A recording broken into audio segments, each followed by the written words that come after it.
หยุดพังก่อนเด้อพี่น้องลูกหลานสิเว้าสู่พังใบไม้ถึงจะเป็นใบที่อยู่สูงที่สุดวันหนึ่งก็จะต้องหล่นลงสู่พื้นเหมือนใบอื่นๆเหมือนกัน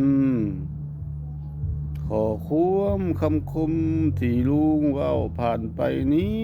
สอนให้ฮู้ว่าบ่ว่าไผจะอยู่สูงส่งยิ่งใหญ่หากมีเพียงใด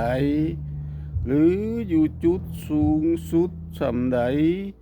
สุดท้ายก็หนีความจริงของชีวิตไปบ่พ้น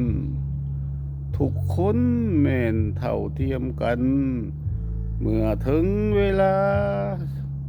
ฉะนั้นจึงควรถ่อมตนและบ่ยึดติดกับตำแหน่งหรือความสูงส่งเด้อพี่น้องลูกหลาน